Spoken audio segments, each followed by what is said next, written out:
Hello and welcome to your Leo January 2020 reading. Hi, I'm Nigel Saint James. For those of you who haven't seen me before, to those of you who are my subscribers and who check in regularly, welcome back. Happy New Year. I appreciate your loyalty and your ongoing interest in the channel. It gives me great pleasure to provide readings for you. Well, here we go. This is, of course, for the Leo sun sign, but it's also appropriate for the Leo ascendant and for the Leo moon sign. In fact, if you have a lot of planets in your natal birth chart in Leo, it's probably also going to be useful for you, I'd say. So it's worthwhile checking out your natal chart at the time that you were born. There are things on the internet which can do that for you in just 1 second and for free. So they're available to you. Now, this deck of cards which I'm using, the back of which incidentally has this on them, quite interesting, isn't it? They have interspersed between them on some of the cards the hexagrams of the I Ching from the east, also from the Germanic and Scandinavian runes, which you may have heard of, which are those little stones with the Nordic letters on top of them. There's North American Indian mysticism in here, sometimes some ancient Egyptian mystical traditions, as well as Kabbalistic traditions as well.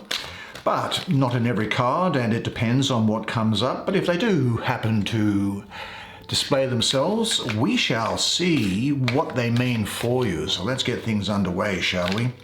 The first thing that is coming is what? Well, you look like you've come out, whatever you happen to be. You are the Five of Swords. The Five of Swords. Let's see what else there is. Take something from in between, shall we? Death. That's a great card for this time of year, funnily enough. Power. The Nine of Wands. Let's see what else there is here. Let's go and see what there is. Take something from in here. The Three of Cups. Beautiful energy surrounding the Three of Cups. I can start to feel it coming through me already. I actually suspected that there was going to be something else here for you, but it remains to be seen. What is this one? It's sort of making its way out, isn't it? And there is the Nine of Cups. Well, it doesn't get any better than that. Beautiful, very, very good hexagram on that in the I Ching. Why don't you come and sit down next to me? Let's have a look at the imagery on these cards while I do your reading for you. Okay, let me get the vibe. I'm going to deal first with this. Look, I'm going to deal first with this one here, which is the Five of Swords, which is can often be a troublesome card, but in this deck it's not. The reason being is that there's such other great cards all around it, and I'm going to show you something as well. Swords is an air sign here, and this air sign is, this sign is being balanced by this great Nine of Wands. It has this fantastic Nine of Cups in the diagonal with the Three of Cups beside it, and this fully transformative card of Scorpio sitting underneath it, but I'm going to deal with it straight up front. I think this is appearing really as a warning or as a sort of a thing to say, look, don't be alarmed if you start having thoughts which are the type of things that you don't normally have, perhaps, or which may be the type of thing which concerns you. Now, when I look at this, there is an I Ching symbol down here, and I'll get to that in just a second. But the first thing that I'll say is that the astrology of this card, and it's a number of swords here, these swords which are broken, they actually refer to technology to me here. There's a bubble which has got, well, what looks like blood here. And what would you call this creature? It looks like some sort of a creature malformed. Yeah, it's interesting, isn't it? What is the energy that's coming up? The energy that's coming through for me is it's not disconcerting energy at all. It's an energy, I think, which in a strange sort of a way is kind of comforting, and it's kind of giving you a bit of a pep talk. But I'll go through the astrology of it first, and then I'll say why when I get into the I Ching. I have really Venus ruling the first decan of Aquarius. You know, that's 22nd of January to, that's really where it starts, I think, which then goes on. Venus rules Taurus, doesn't it? Which is an earth sign. But here we have Venus ruling an air sign in Aquarius. And these two are at odds because Venus is the planet of beauty, it's the planet of love, and it's the planet of relationship. It's not really a fighter in any sense of the term. Whereas Aquarius is something of a fighter, normally for humanitarian causes. It's a rebel. It's very individualistic, standing up for causes. So there is, I suppose, in a sense, really what I would call a clash in the planets of Venus and in Aquarius, because Aquarius is very dispassionate, Venus is not. And I think that Venus is also overwhelmed by the fiery and dispassionate energy which is associated with this number 5 in numerological terms for me. The numerology of 5 is that of exaggeration, almost of chaos, almost a lot of disruption associated with it. Now, that's not the type of thing which Venus can really get along well with.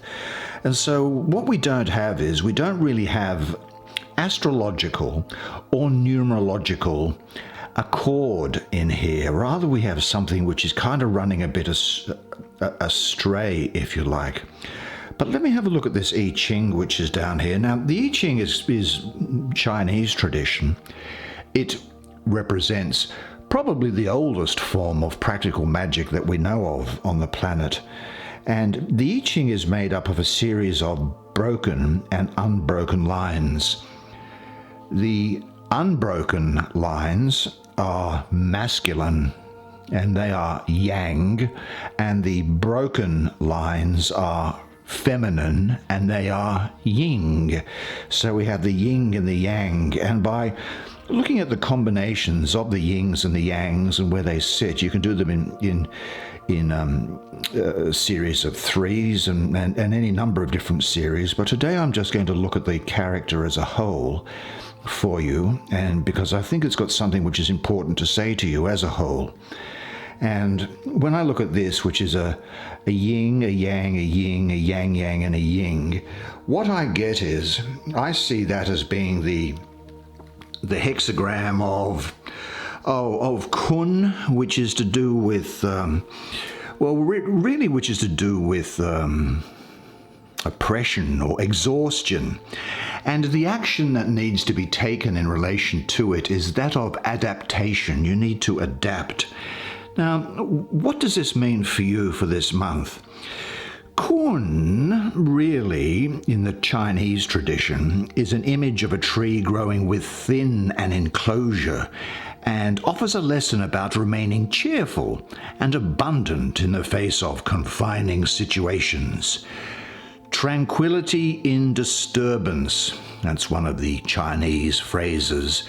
That's really one of the Taos, that's spelt T-A-O, but it's pronounced Tao. It's a mystical, spiritual Chinese book from antiquity. Tranquility and disturbance is one of the Tao's greatest lessons to overcome the extremes of responses. Now, I suppose the ancient mystics in China would say, who can be patient until life returns us to its dance? Yeah, well, whatever unfolds for you might simply be a lesson to cultivate patience, according to this, is what I'm getting here, and to become less reactive.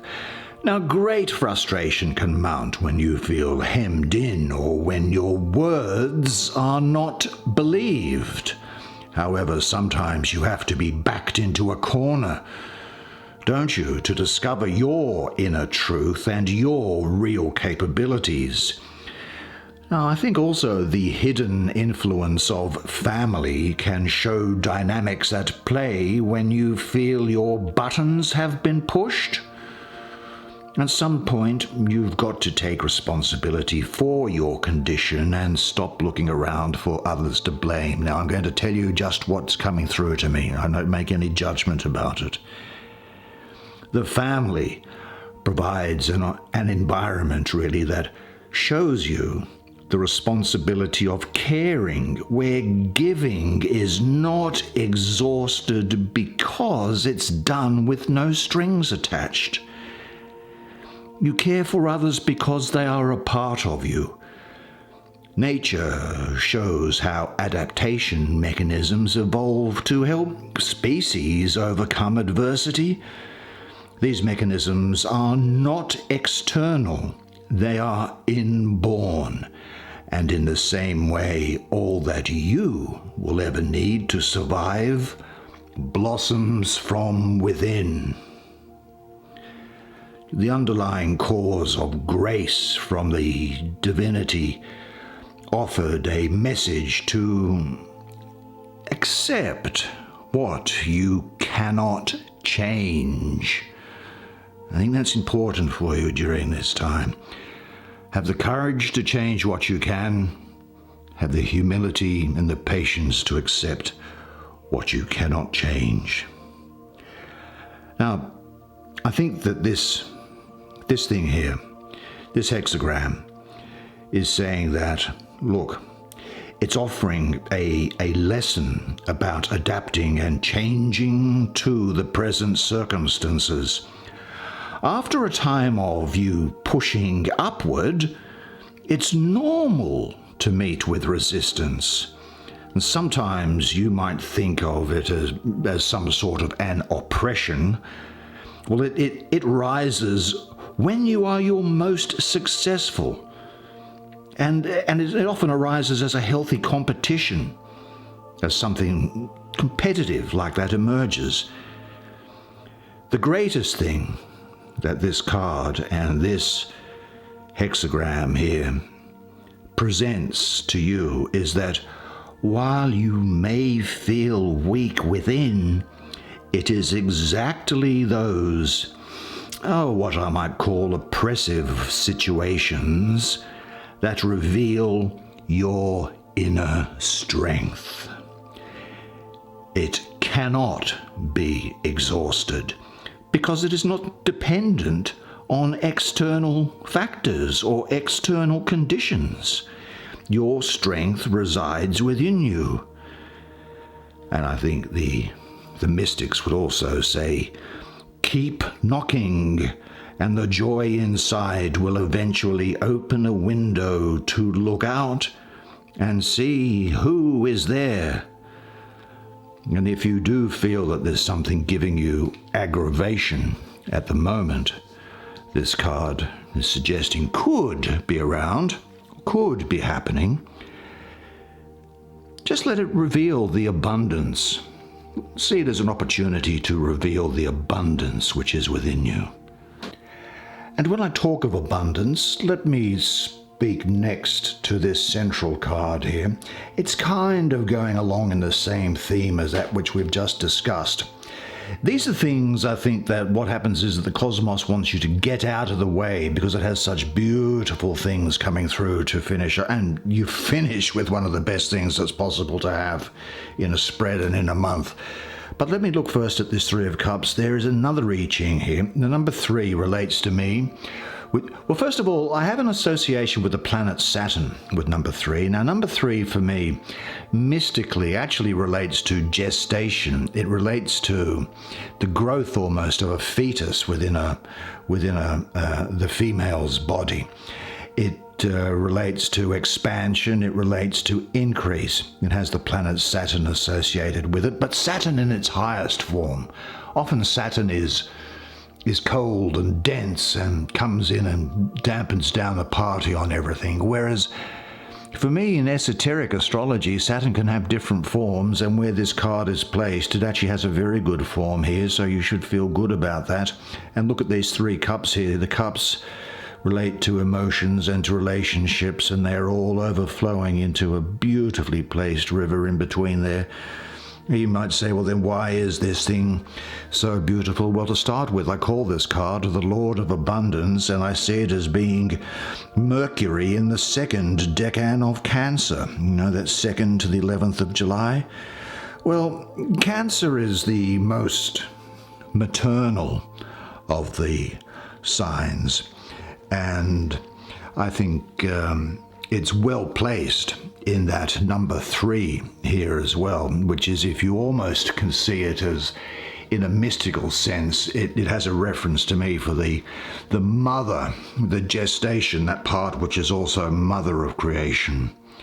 And Cancer people generally, well, they communicate with feeling, conveying sensitive, withdrawn and thoughtful natures, intuitive, gentle, don't they? I think that's true. And I think there's talks of gatherings and family matters. It can be an overflowing exchange of love. Rare, valuable feelings can often be associated with this. Now, this is something that you shouldn't overlook during this period, and these things are going to find you. But I'm going to look at this I Ching that's here and have a closer look at it to see what it might be. Let me see if I can work it out. So there is a yin, a yang, a yang, a yang, a yang, and a yin on top. Okay, that is tukwut, the hexagram. The hexagram is called tukwut in the, which is really about creation and initiation of things. And again, it's talking about an action which deals with adjustment. Now, tukwut can have the message that something is too much, or a situation has come to a condition of such critical mass, such fullness, that an adjustment is needed. It's almost as if the roof has become too heavy for the support of the walls sitting on top of the foundation. Exuberance of thought or ideas are weighing down on an old foundation that was really built to support the past, whereas your life is moving on and you have things to do. It can talk about you perhaps in that sense being out of touch with the reality of a situation, or an excess of some kind can be at play. I think nature uses tension to push all things beyond the known. Opposites collide and are all lifted up to a higher, more sustainable level. Even while, that critical mass can feel uncomfortable, it will lead to readjustment. And in this case, you may have to push beyond what you feel is limiting you by adapting and by adjusting. You may need to stand alone with no support during this time and simply give form to your own vision. Now, I'd also say, and again, I'm just relaying the messages that are coming through, that too much of a good thing is not always good. So this thing, tukwut, can suggest moderation. Now, nourishing vision alone without putting it to proper use reveals an underlying cause of something perhaps needing to come out, and you show the world what you've been working on, is what I'm getting. This can affect, I think, or have relation to, look, do you think sometimes you might be something of a perfectionist who spends a lot of time practicing but is fearful of competition or feedback? Well, I think you should feel comfortable at this time to look to your work to stand on its own merit. Believe in what you are doing and don't worry about support and acceptance, because that is the message of this hexagram. It's the message of this card in this position today. So be unconcerned. Don't feel daunted by it. Yeah, this can be a situation where ideas have taken over from what is actually witnessed as experience sometimes. You may be heaping an old way of thinking on a foundation of the past. That's what I'm really getting. It's kind of like old way. You might be looking to go forward by thinking about things as they have been in the past, whereas what this is calling upon you to do is to look for something new. Yeah, critical mass holds the essence of the old sage's greatest lesson, that tranquility is actually disturbance. So don't feel concerned about things having to be pushed around and moved around, because you're going to come out well.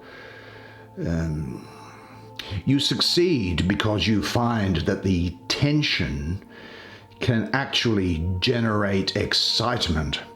And if it's to do with work, it's to do with the excitement about generating good work. Now, that good work could be done either in the home, or it could be done around the home, or it could be done outside the home. But there's good things there, the messages that come through for you.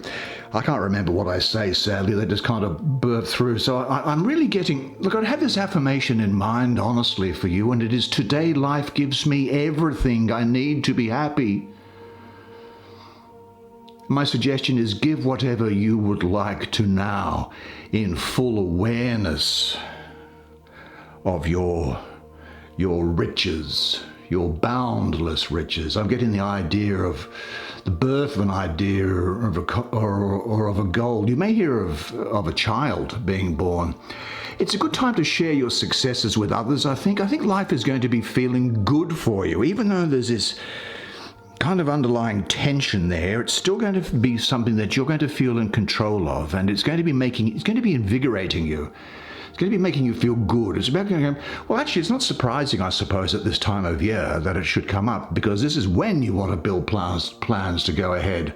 It's a great time to boost the morale of others and to tell people that you love them. Certainly, I think there are 1, 2, 3 very special people to you who you should say that you love.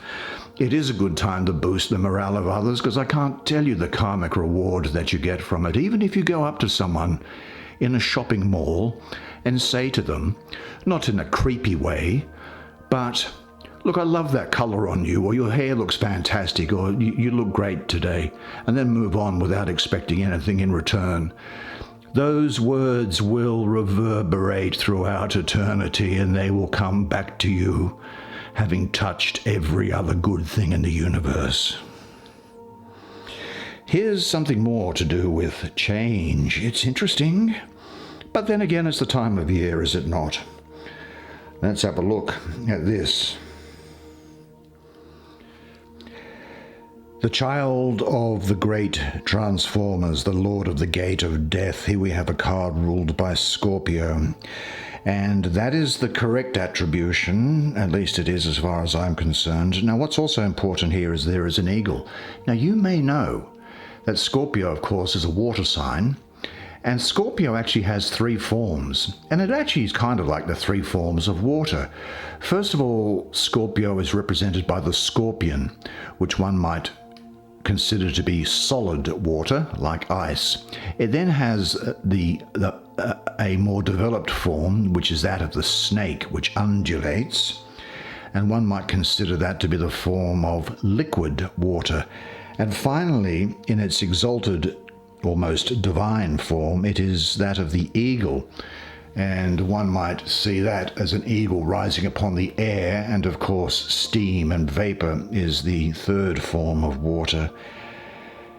Here we have the skeleton's hand holding the scythe, which actually has a lot of Saturnian reference to me with that scythe there. Is this a good card? It is a good card for you, and there's a couple of things that I will mention with it. I'm going to look at this rune here first. This is Berkana. Now, Berkana is the family rune. The rune refers to a happy family event, and that can be a wedding, it can be a birth, or it can be just a get-together. It can be something that people are celebrating in common. or the rune can also mean the formation of an idea. This represents new beginnings, a new project, or a new romance, something that will bring you happiness. Now, in certain readings, this represents your mother. If you have any schemes or plans, the advice of this symbol is to implement them right away.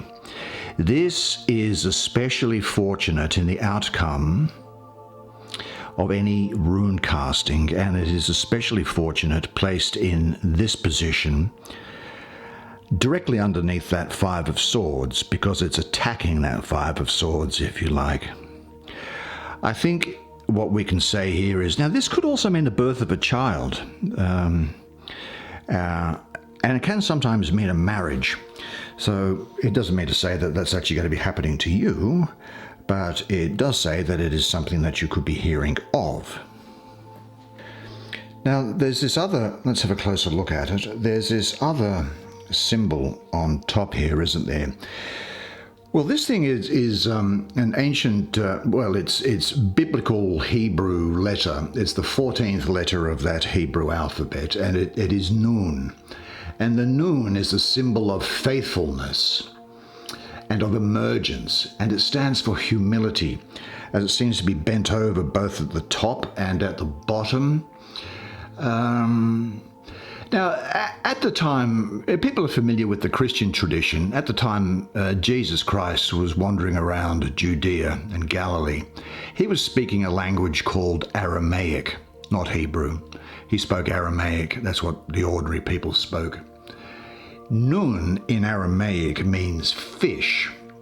So Nun can be thought of as the fish that swims through the appearance of material reality. Now it's connected to fertility, to continuity, and to the ability to increase and to multiply. It really also indicates constant presence of and the humility of the soul, because the soul is silent, bent, and humble, constantly giving light. But of course, it's constantly hidden, isn't it? And this symbol shows that to be bound to the divinity's will, not our own personal egotistic way, well, then we have to bend above and below. This also shows the relationship between the body, which is impermanent, and the soul, which is permanent and which never dies. Now, it can teach us about the nature of time and space. Well, I won't go into that now because it'll take us too long to get going. But it also represents flow, teaching us to be supple and flexible like the fish instead of resisting change. And isn't this what we were talking about before? If you can be aware of your inner guide, your soul, you never need fear because the divinity is always present within you. Yes, and so if I'm looking at what it means for you, and in light of the other cards that were there, it probably comes as no surprise, because I'm really getting here that something in your life is dying, dissolving, or disintegrating, whether that's a structure that you have created, or a pattern, even a pattern that you have created, or a habit, or even a way of thinking about yourself. I think this is necessary for new beginnings and transformations that are going on in your life, because I really am getting the feeling that there's a period now of quite considerable transformation in your life. Now, this may give rise to a couple of fears, but don't worry. This thing can often be about fear itself, and what it says is in a nutshell, do not be concerned about fear, because fear is not real. But what this is saying, I think, is that in order for you to grow, you need to abandon the old, and that death really is your protection against stagnation. You are forced to leave behind what you have outgrown. It's a time of major transformation, I think, but then again, it is the new year, isn't it? Cutting through to the core of your values and jettisoning the old and giving sunlight to the new in order that it may grow. I'd have this thought in mind, and it really is that I let go of people and situations with ease and dignity. Every ending heralds the new beginning. Yeah. I guess you'd ask yourself, really what outdated things or relationships are you clinging to, and are they really serving you going forward? Because I very much am getting the energy that this is a year for you to go ahead. Now, coming through to these two fantastic cards. Let's have a look at this first one here, which is, what is it? It looks like wands, the Nine of Wands. And what a fantastic card this is. First of all, the 9, the sacred number. I'll get onto this I Ching thing in just a second. But first of all, let's have a look at these things here. Here are 9 wands. Again, here's the flames on the top of them here, so we know they're wands that are all lined up. They're all basically heading in the same direction, aren't they? And they're all moving with purpose. There's a great deal of purpose. There's a great deal of coordination that's there. It's actually quite military-like in the way that it's set up. And I kind of suspect that there's going to be some sort of not an overt military approach that you take to things, but you're going to have the discipline, almost the discipline of the soldier in the way that you go about undertaking what I think are some of these transformations that are going to be going on in your life. Well, first of all, this number 9 here for me has a great association with the moon, and with subconscious, with the deep, with digging deep. The astrology of the card itself I see as the moon ruling the second decan of Sagittarius, the 3rd to the 12th of December, that would be, wouldn't it? So we have the moon in Sagittarius, and I also have the moon in the number 9 here, so we have a double lunar influence, as the moon is ruling both the decan and also the numerology. Well, the Lord of, he calls it power, the artist or she, whoever it may be, but I call this the Lord of Great Strength. It's a card of great strength here, and this is what's coming through, because you're going to have determination, strength of character, almost courage under fire, to continue that military metaphor, and defending what you have worked for, and you're going to have a great belief in yourself. Now, I think what's also important for you to know is that this is predicting that you are going to reach into yourself and discover new depths of strength and power that you never thought that you had. And I think this is to do with this transformation that we were talking about. This card is really about long-acting endurance, so this is going to be carrying you forward, so have no fear about any of these tensions that we've spoken about before, because you are going to have the strength, the capacity, and the ability to deal with all of these things in a very positive manner, in a way which is of benefit to you. You may well encounter obstacles. Well, good Lord, the only way that you can avoid encountering obstacles is if you lie in bed all day with a pillow over your head. We all encounter obstacles. The point is that you're going to have the strength to overcome them. And when this turns up like this, in this position, with this card underneath it, which I'll get to, and honestly, this is such a happy ending, what you can be reassured that you have really what it takes to get by. Even in times of difficulty and stress, inner strength is going to rise up and guide you towards your goal. In the process, you'll learn more about yourself and your abilities, gaining a new all-round perspective which brings, well, security and self-confidence.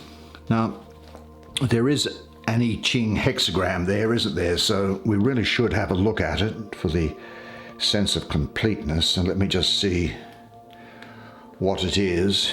There is, gee, it's a lot of feminine principles. So it's feminine, masculine, and then the rest feminine. Okay, what this is this is the hexagram called Shi in Chinese, which is army. And the action really here, funnily enough, we were talking about deep strength and a military sort of approach, is about correct discipline. You know, this is a hexagram really that focuses on correct discipline and organization, and it calls for the delegation of stuff to other people where everybody is acting according to routine. Now, it can remove, I think, for you, the emotional component, which would cause you to take a defensive or an aggressive posture on something. So I think you may be saved from overreacting in situations because of this, and by not overreacting, you will actually obtain your best outcome. This hexagram, sure, meaning army, well, it can relate to your inner strategy, I suppose, for pursuing work or even love. I mean, love, war, the army's about war, and then there's love. Well, all is fair in love and war, isn't it? So you could have quite a good thought out strategy when it comes to love. But I don't think you're going to come at it from the point of how to conquer and succeed without giving too much thought to anything else. I think you're still going to be able to stay on top of other things at the same time. Now, like the Chariot card, which is in Tarot, it's not in your spread, but you may be familiar with it. This kind of suggests, I think, a soldier that's disciplined enough to allow reason and forethought to override any emotional considerations. Yeah. There's an element of the development of the willpower here. Very much so. Ultimately, I think you must find a balance between the need to conform to others' expectations against the need for you to express your authentic identity. You know what I mean by that? I'm going to say it again. You need to find a balance between the need to conform to others' expectations against the need to express your own authentic identity. Yeah, so when this thing comes up, I think it can mean that there can sometimes be a little bit of disjointed stuff going on, and it needs some sort of organizational thought to turn it around in your favor. And I think that is what you are going to do. Yeah, fantastic card. Well, I'm not saying that we're leaving the best till last, but this is a particularly good card. Well, here we have the Nine of Cups. Let's have a closer look at it. The artist has called it the card of fortune. Whoops. I actually call it the Lord of Material Happiness. Number 9, beautiful, the sacred number. This is Jupiter ruling the second decan of Pisces, 1st to the 9th of March. Now, in classical astrology, Jupiter rules Pisces, so there's a very strong complementary energy there. And what has to also be said is that Jupiter's philosophical approach aligns really well with Pisces spirituality. Jupiter also brings good luck and happiness, and Jupiter's softer concerns such as care, compassion, and the spiritual life are beautifully expressed through sensitive Pisces. There is an enormous capacity to love, although, as is so often the case with this gift, this is often hard won through lots of difficult love experiences in the past, is it not?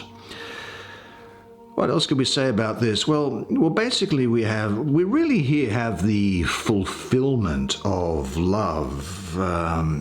It is 9 is the number of the moon, as I mentioned before, and this strengthens the idea of water, which is in the suit of cups, because it deals with the tides and the attraction of water, and of course people also get affected by the full moon because we're mostly made up of water. The card represents fulfillment, so really things can't get any better than they are. I'm going to take for the sake of completeness, let's have a look at this I Ching which is here, and let me have a look at it. Oh, this is testing me, this reading. Let's have a look. Yang, yin, yin, yin, yang, yang. Okay, that is called Yi, increase. The action associated with this is to expand. And I suppose if you were to sort of get all Chinese about it, you might say that, like springtime, a cycle is beginning now in which new growth will continue its forward march towards the apex of summer. Increase, expansion, which this is talking about. Opportunities, I think, are going to emerge which are going to support your expansion. Again, to use a sort of a Chinese sort of, metaphor, the wind is moving and dispersing enormous creative energy of thunder below, and this is at a time when flowering is at hand. I think that there can be a balancing of all that's necessary here, where being too conservative is no longer working and you may need to take a chance on the unknown.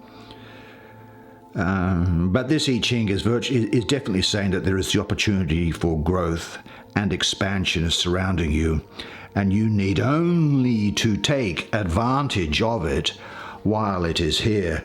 Look, to tell you the truth, here's my take on this card, and I'm so delighted to be able to say this, is that when I see these two nines lined together, the nines are the sacred number.